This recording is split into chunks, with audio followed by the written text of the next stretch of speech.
धन धन सतगुरु तेरा ही आसरा।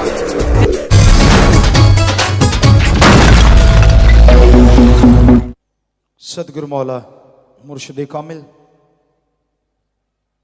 इस घोर कलयुग में उस शख्स को कहा जाता है जो आत्मा और परमात्मा को मिला दे। आत्मा सुमरण करे तो मालिक नूरी स्वरूप में उस रूप में आके दर्श दीदार देते। उसी का नाम गुरु मुर्शिद कामिल है। और मुरीद जो इंसानियत के लिए अल्लाह वाहिगुरु सदगुरु मौला के लिए मर मिटता है वो मुरीद कहलाता है। इस घोर कलयुग में रूहानियत के रास्ते पे चलना बहुत मुश्किल है, बड़ा ही मुश्किल है। बहुत सारी समस्याएं इंसान के रास्ते में आती हैं। काम वासना, क्रोध, लोभ, मोह, अहंकार, मन, माया, ये तो मुख्यतः वो हैं जो हर समय इंसान को चारों तरफ से जाल बुन के घेरे रखती हैं। आपने कभी मक्कड़ जाल देखा हो? मकड़ी अपना जाल बुनती है, इस तरह से बुनती है कि छोटा सा कीट पतंगा भी अगर उसे टच करता है तो निकल नहीं पाता, उसी में फंस जाता है और मकड़ी आके उसे निगल जाती है। उसी तरह इस कलयुग में काल ने ये सातों का ऐसा चक्रव्यूह रचा है, क्या मजाल कि इंसान इससे निकल सके। चक्रव्यूह को तोड़ने का एकमात्र उपाय गुरु पीर फकीर पे दृढ़ यकीन और बचनों पे अमल है। और गुरु पीर फकीर कहता है सुबह शाम राम का नाम जपो, परमार्थी सेवा करो। हम सिर की शर्त रख सकते हैं, कोई पीर फकीर की ये बात माने कि घंटा सुबह शाम कम से कम सुमन करे और व्यवहार का सच्चा बने, सेवा करे। मन तो क्या, काल भी बाल बांका नहीं कर सकता। नाच न जाने आंगन टेढ़ा, नचना आउंदा नहीं दिरफिटे मुंह गोडियां दे। बचन नहीं मानता जब जीव, तो इस कलयुग में ये सातों निगलते देर नहीं लगाते।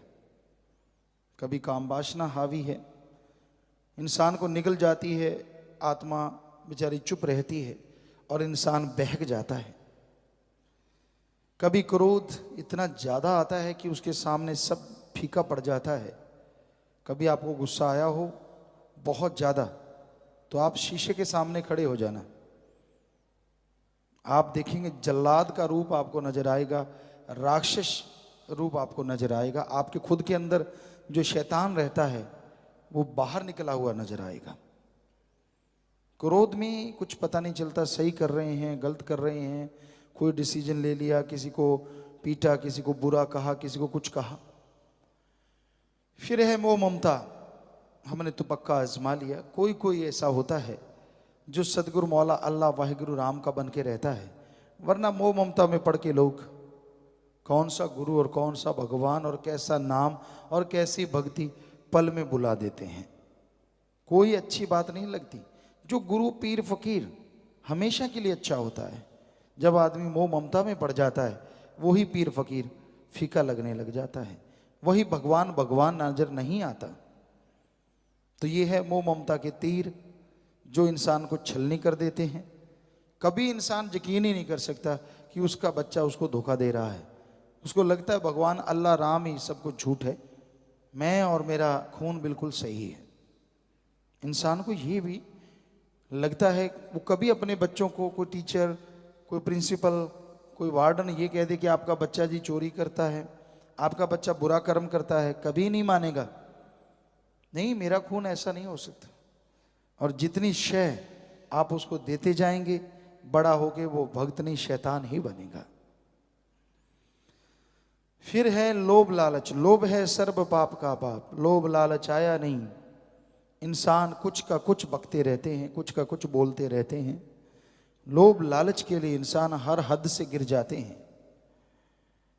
और फिर है अहंकार, किसी को ऊंची जात का, किसी को ऊंचे धर्म का, किसी को जात मजहब का, किसी को अपने किसी गुण का, मैं पढ़ा हूं, मैं इंजीनियर हूं, मैं फला मैं फला मैं फला, उसका। किसी को मन का सूक्ष्म अहंकार, बताते नहीं पर अंदर होता है कि मुझे सारा ज्ञान है, मुझे मत पढ़ाओ, मुझे सब आता है, मुझे सब मालूम है। सब मालूम हमने जब पढ़ते थे, आज भी कहते हैं, दुनिया का कोई भी क्षेत्र ऐसा नहीं होता जिसमें आदमी परिपूर्ण हो जाए। कोई म्यूजिक सीखता है, वो घमंड करे कि मुझे आता नहीं, गलत। इसमें बड़ी गहराइयां हैं। आदमी सीखता ही चला जाता है और सारी उम्र उस्ताद जो रहे दुनिया के, वो भी मानते रहे कि अभी भी मैं शिष्य हूं, उस्ताद तो लोग कहते हैं। सो कहने का मतलब, किसी भी चीज में परफेक्ट, यानी मैं सब जानता हूं, ये तो हो ही नहीं सकता। और रूहानियत में कोई ऐसे कहे तो बड़े बड़े संत, तुलसी जी कहते हैं, जो कोई कहे संत को चीना, तुलसी हाथ कान को दीना। मतलब ही नहीं है। तो अहंकार इंसान को मार देता है, बर्बादी का कारण है अहंकार। फिर है जी माया। माया के दो रूप, लोभ से जुड़ी हुई ये चीज, धन दौलत, जमीन जायदाद, हीरे मोती, रुपया पैसा, कितना कुछ होता है इसके पीछे। भाई भाई को खत्म करता है, बाप बेटे में मारामारी हो जाती है, बेटी बेटों में या बेटी बाप में मारामारी होती है, भाई बहन में मारामारी होती है। कारण माया रानी। भूल जाते हैं वो सब रक्षाबंधन, भूल जाते हैं वो सब खून के रिश्ते, एक ही थाली में खाने वाले दो भाई बहन, भाई भाई, एक ही मां के गर्भ से पैदा होने वाले, एक ही रगों में दौड़ने वाला खून, एक ही बाप के साए तले पले बड़े हुए। लेकिन जैसे माया रानी अपना खेल दिखाती है तो एक दूसरे के लिए जो जान बारते थे, एक दूसरे की जान के प्यासे हो जाते हैं। और दूसरा माया का सूक्ष्म पर्दा, दुनिया में जो झूठ है उसको सच दिखाना और सच को झूठ दिखाना। संत पीर फकीर कभी झूठ बोलते ही नहीं, उनका मकसद लोगों को सच के राह पे लेके जाना, मालिक की भक्ति इबादत का रास्ता बताना। लेकिन ये माया ऐसा तिगड़म लड़ाती है कि अंदर से इंसान को लगता नहीं ये तो फॉर्मेलिटी है, ये तो फजूल की बातें हैं, और गुमराह कर देती है। यानी जो सच है वो झूठ लगता है, और जो झूठ दुनिया की, भगवान को छोड़ के, भक्ति को छोड़ के, हर चीज नाशवान है। क्या कभी आप मानते हैं कि नाशवान है? अगर मानते हैं तो इतना मोह क्यों करते हैं, पागल क्यों हो जाते हैं उनके लिए?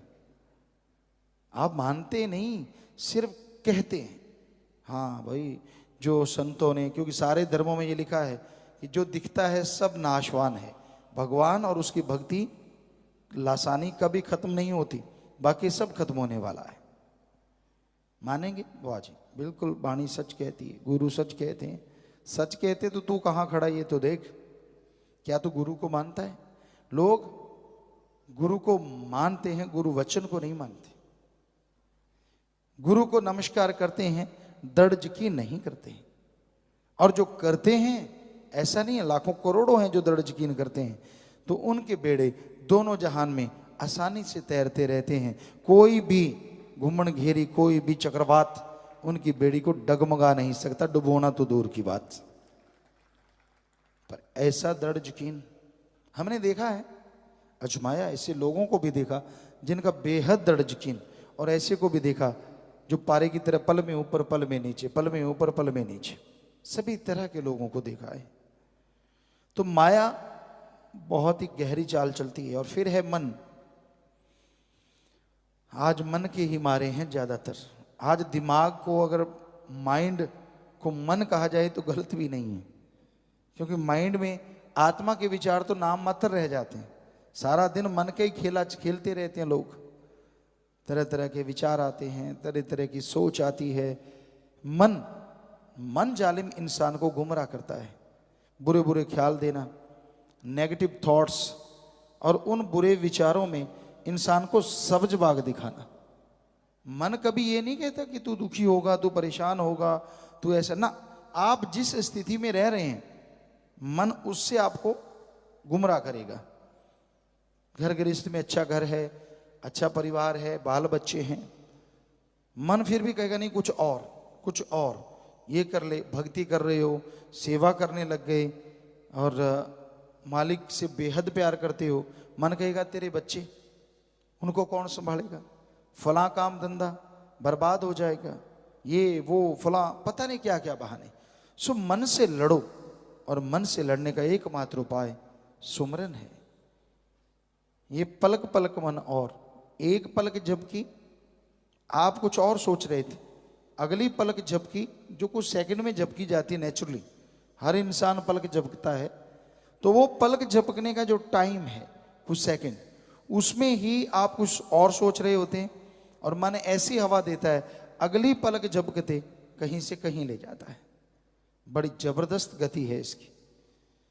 और बिगड़ा मन गुरु का न पीर का, जब मन बिगड़ने पे आ जाए फिर तोहमते, बुरे ख्याल, बुरे सोच दिलो दिमाग में चलते रहने, किसी का नहीं बनता फिर तो इंसान को बर्बादी की दहलीज पे ले जाके ही छोड़ता है, या यूं कहीं बर्बादी की दलदल में फंसा के ही छोड़ता है। सो मन से लड़ो। तो इन सातों के चक्रव्यूह को तोड़ने के लिए सेवा और सुमन के अलावा दुनिया में और कोई तरीका है ही नहीं। अल्लाह वाहिगुरु मालिक का नाम जपो, और अपना पर स्वार्थ यानी जो आपका फर्ज है, जो आपका कर्तव्य है वो करते रहो, लेकिन महीने में 4 दिन, 5 दिन, 7 दिन आप सेवा भी करो, तो मन को काबू कर सकते हो, तो मन कंट्रोल हो सकता है। अदरवाइज भाई ये मन बस पलक पलक मन, और इसका कोई पता नहीं, कोई भरोसा नहीं, कब इंसान को अंधे कुएं में डाल दे, यहां से कभी निकला ना जाए।